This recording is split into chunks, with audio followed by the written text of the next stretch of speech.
नमस्कार, BTV news में स्वागत है आपका।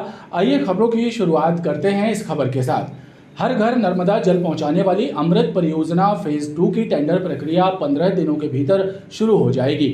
मेयर इन काउंसिल की बैठक में इस प्रस्ताव के साथ ही कई महत्वपूर्ण प्रस्ताव पारित कर सदन की ओर अग्रेसित कर दिए गए हैं। घमापुर रामलीला मैदान के पास बने सामुदायिक भवन का नाम संत रविदास के नाम पर रखा जाएगा।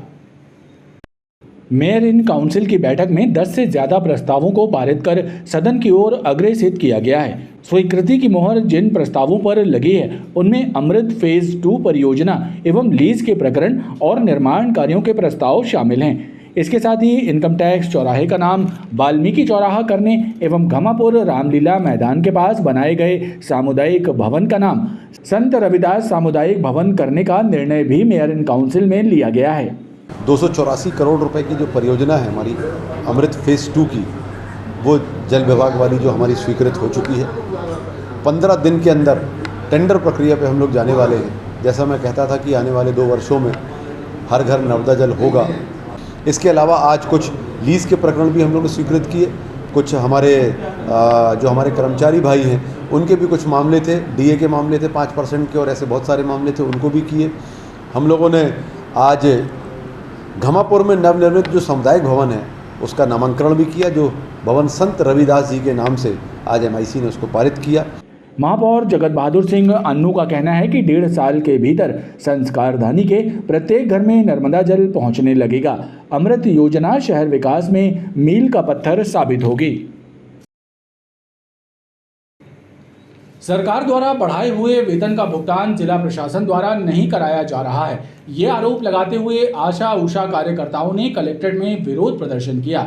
आशा उषा कार्यकर्ताओं का कहना है कि स्वास्थ्य विभाग के अधिकारी उन्हें प्रताड़ित कर रहे हैं।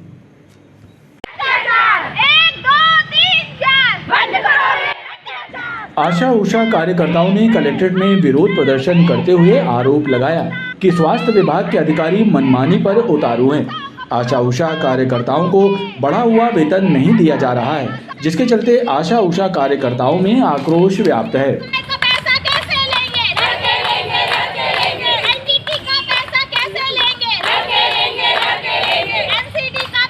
एक तो हमारी ये समस्या है कि हमारा भुगतान 25 तारीख को जमा हो गया, तो अभी तक हमारा भुगतान क्यों नहीं आया, और जो उसके पहले भी आया है बरगी में 4 साल से एलटीटी की राशि नहीं दी गई, और जो डबल पैसा हुआ है, डबल इंसेंटिव, ये कह के मना किया जा रहा हमारी बरगी की बहनों को, सैदपुरा की बहनों को, चरगमा की बहनों को कि तुम्हें तो वहाँ से कोई आदेश ही नहीं है। आप बताइए, सरासर आप झूठ बोल रहे हैं। आपको पता नहीं है कि एनएचएम से आदेश आया है कि 2021 में आशाओं की बढ़ी हुई राशि उन्हें डबल देनी है।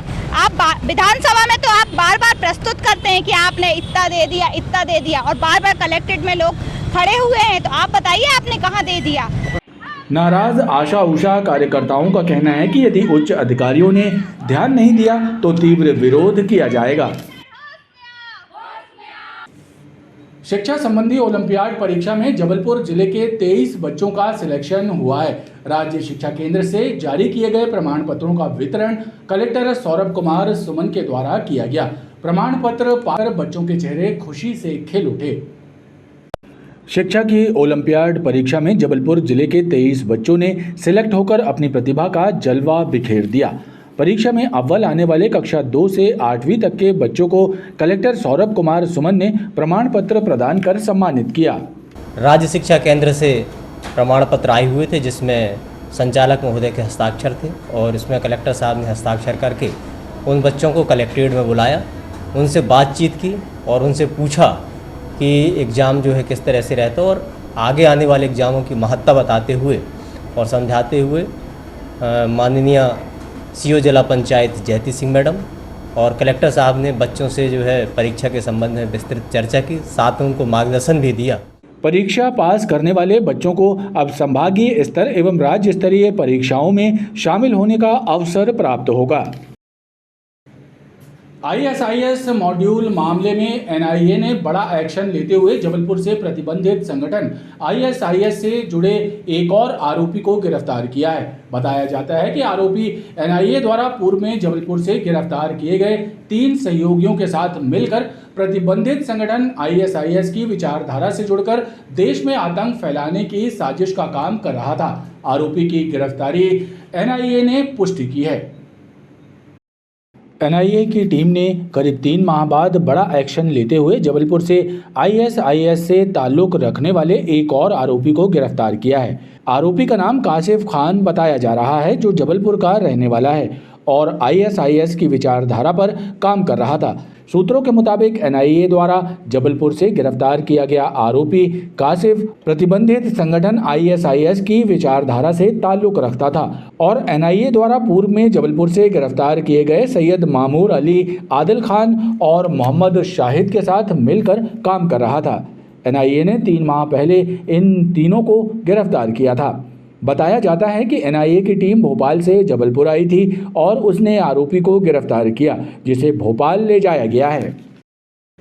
बेलबाग थाना क्षेत्र महिला पॉलिटेक्निक कॉलेज के सामने दिन दहाड़े कुछ बदमाशों ने एक युवक के साथ मारपीट की। इस घटना के CCTV वीडियो भी सामने आए हैं। बदमाश कार और दोपहिया वाहन में सवार थे। इस घटना के बाद घायल ने बेलबाग थाने पहुंचकर रिपोर्ट दर्ज कराई। पुलिस ने पीड़ित की रिपोर्ट और CCTV वीडियो के आधार पर FIR दर्ज की है।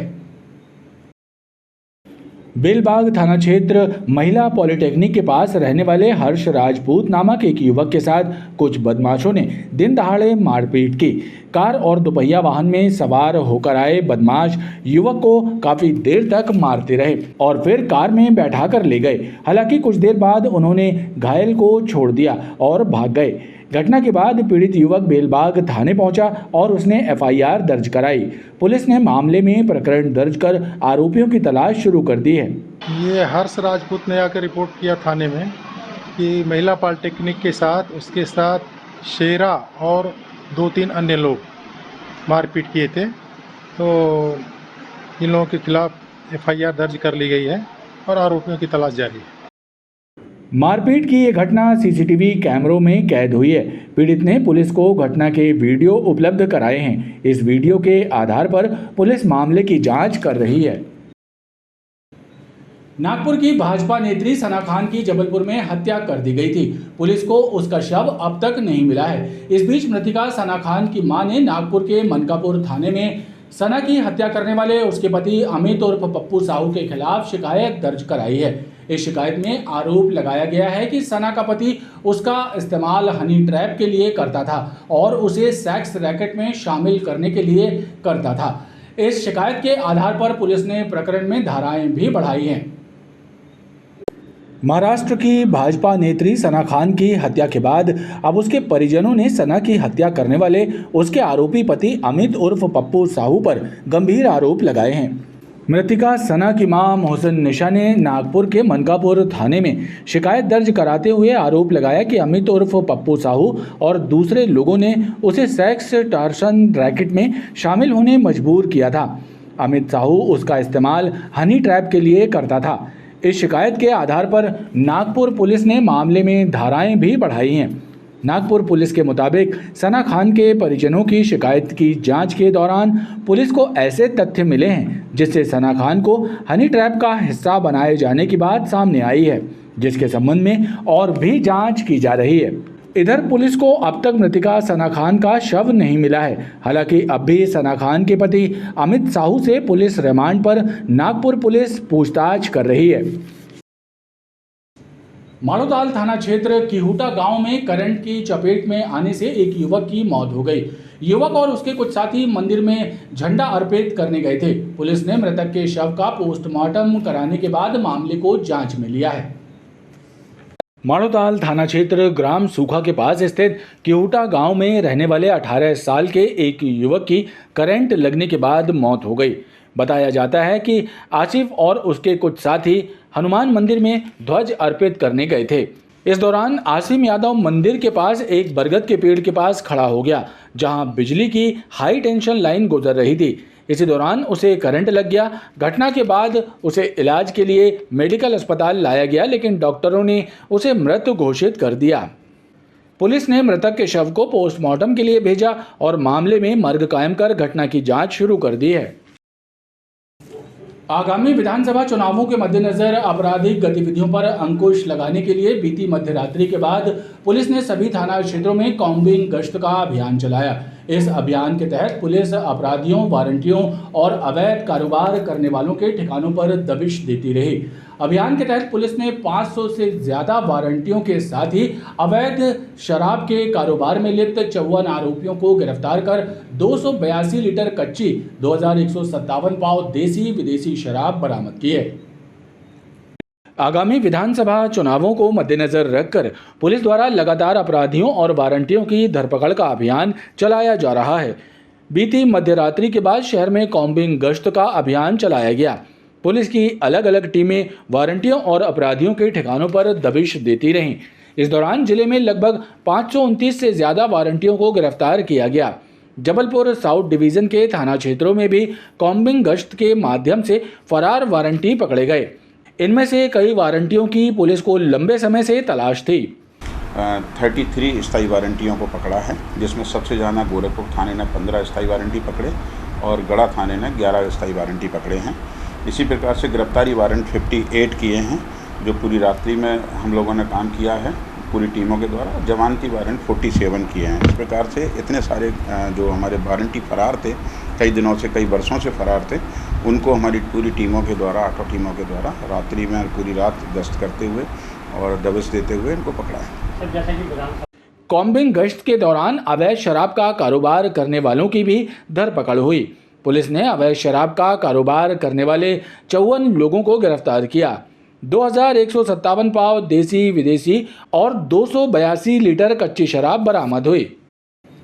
अवैध मादक पदार्थों और नशे के विरुद्ध चलाए जा रहे ऑपरेशन शिकंजा अभियान के तहत जिले के 3 अलग अलग थाना क्षेत्रों में पुलिस ने गांजे की तस्करी में लिप्त 7 लोगों को गिरफ्तार किया है। इनसे लगभग 23 किलो 600 ग्राम गांजा और गांजे की तस्करी में उपयोग की जा रही मारुति वैन जब्त की है।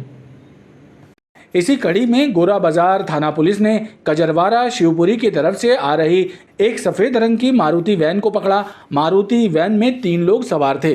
तलाशी लेने पर इनके कब्जे से 8 किलो 700 ग्राम गांजा और 2 मोबाइल फोन बरामद हुए। पुलिस ने तीनों आरोपियों को गिरफ्तार कर NDPS एक्ट के तहत कार्रवाई की। घेराबंदी करके उनको पकड़ा है। 3 आरोपी पकड़ाए हैं और भी ये सोर्सेज पता करने की कोशिश कर रहे हैं कि ये कहां से मादक पदार्थ ले आए हैं और इसकी विवेचना जारी है। इसमें गांजा हमने 8 किलो पकड़ा है अभी और भी उनसे पूछताछ कर रहे हैं। इसी तरह संजीवनी नगर थाना क्षेत्र में पुलिस ने बेलबाग निवासी कपिल बेन को गांजे के साथ गिरफ्तार किया। उसके कब्जे से 1 किलो 100 ग्राम गांजा जब्त करते हुए NDPS एक्ट के प्रावधानों के तहत उसकी गिरफ्तारी की गई। सूचना पे रेड कार्रवाई उप निरीक्षक VD द्विवेदी और अन्य स्टाफ के द्वारा किया गया और उसके कब्जे से 1 किलो 100 ग्राम गांजा जो है मौके पर जब्त किया गया। उसके विरुद्ध NDPS की कार्रवाई की गई है। आरोपी कौन है और कहाँ का निवासी है? ये है कपिल बेन नाम का आरोपी है और ये बेलबाग क्षेत्र का निवासी है। वहीं सिहोरा पुलिस द्वारा भी गांजे की तस्करी में लिप्त 3 लोगों को गिरफ्तार कर उनके कब्जे से कुल 14 किलो 500 ग्राम गांजा बरामद किया गया है। गोरखपुर थाना क्षेत्र सेठी नगर FCI गोदाम के पास कट्टे से फायर करने वाले एक युवक और उसके एक नाबालिग साथी को पुलिस ने गिरफ्तार किया। इनसे पुलिस ने 2 देसी कट्टे और जिंदा कारतूस बरामद किए। दोनों से जब पुलिस ने पूछताछ की तो इन्होंने दोपहिया वाहनों की चोरी करने का जुर्म भी कबूल किया। गोरखपुर थाना क्षेत्र सेठी नगर FCI गोदाम के पास बीती 19 तारीख को एक युवक और उसके एक नाबालिग साथी ने जमीन पर कट्टे से फायर किया। इस दौरान कुछ छर्रे एक राहगीर को जा लगे। उसने मामले की शिकायत थाना गोरखपुर में दर्ज की, जिसके बाद पुलिस का अमला मौके पर पहुंचा और घटनास्थल के पास पन्ना थाना पवई निवासी शुभम चौरसिया और एक 17 वर्षीय बालक को गिरफ्तार किया। इनसे 2 देसी कट्टे और जिंदा कारतूस बरामद हुए। पुलिस ने जब इनसे पूछताछ शुरू की तो अपचारी बालक द्वारा अलग अलग थाना क्षेत्रों से दोपहिया वाहनों की चोरी करने का जुर्म स्वीकार किया। इसकी निशानदेही पर पुलिस ने चोरी किए हुए 7 दोपहिया वाहन भी बरामद किए। के, तो जब गहन पूछताछ की गई, बारीकी से पूछताछ की गई, हमारे एसडीओपी साहब ने उसको सुपरवाइज किया गया और लगातार पूछताछ में ये पाया गया कि उन्होंने कुछ मोटरसाइकिलें चोरियां की हैं। तो 7 मोटरसाइकिल हमारे जबलपुर ज़िले के विभिन्न थानों की उनसे बरामद की गई हैं। निश्चित रूप से एक महत्वपूर्ण क्वेश्चन है ये कि हथियार उन्होंने कहाँ से लिए हैं। इसके लीडिंग क्वेश्चन के रूप में हमारे टीआई साहबान इसमें और विवेचना हम कर रहे हैं और आरोपियों से पूछताछ कर रहे हैं, क्योंकि उनसे जो अभी मोटरसाइकिलों का पार्ट था वो कंप्लीट हुआ है। अभी उसमें भी और भी पूछताछ और इस संबंध में पूछताछ हम आगे जारी रख रहे हैं। पुलिस के मुताबिक इस मामले में विवेचना की जा रही है।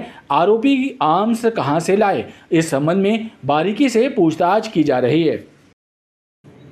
पनागर पुलिस ने कुसनेर के पास एक लोडिंग वाहन को रोककर उसमें अवैध रूप से परिवहन किए जा रहे लाखों रुपए कीमत के सागौन की लकड़ी से निर्मित खिड़की और दरवाजे बरामद किए।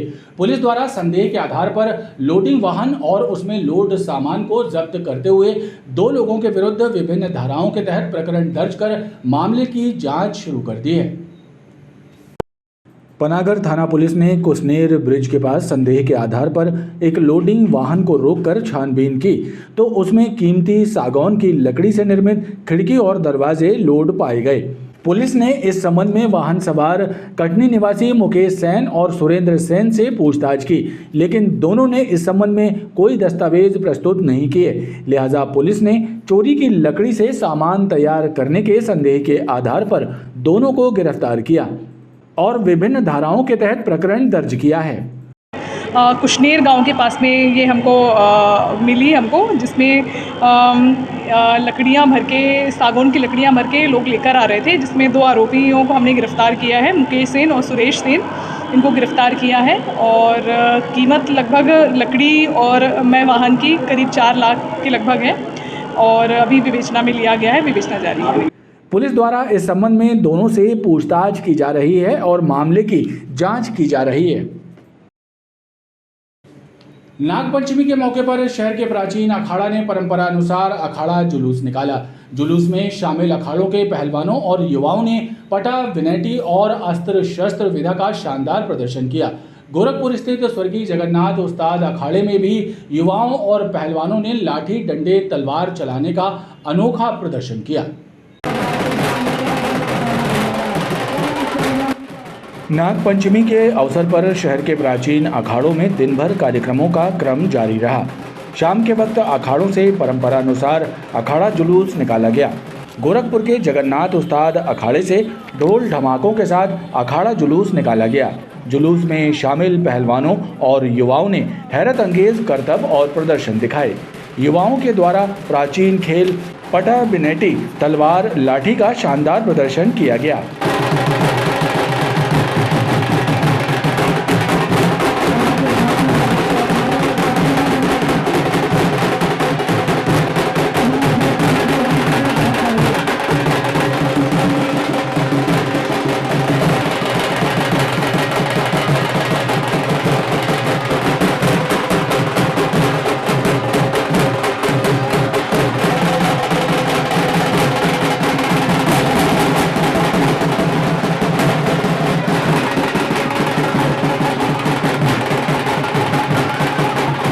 प्राचीन खेल व्यायाम पटा बिनेटी जो कि नागपंचमी के उत्सव पर हमेशा से पहलवानों द्वारा प्रदर्शन किया जाता है, उसमें जगन्नाथ उस्ताद गोरखपुर, जिसका प्राचीन समय से भी जबलपुर शहर में एक महत्वपूर्ण स्थान रहा है।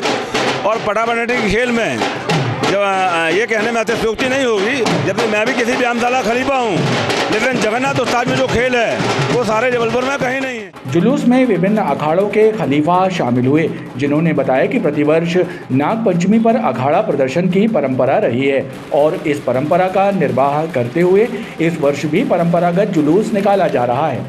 इस दौरान अखाड़ा जुलूस और प्रदर्शन को देखने लोगों की भारी भीड़ भी नजर आई। खबरों का ये क्रम लगातार जारी है, आप देखते रहिए BTV न्यूज़।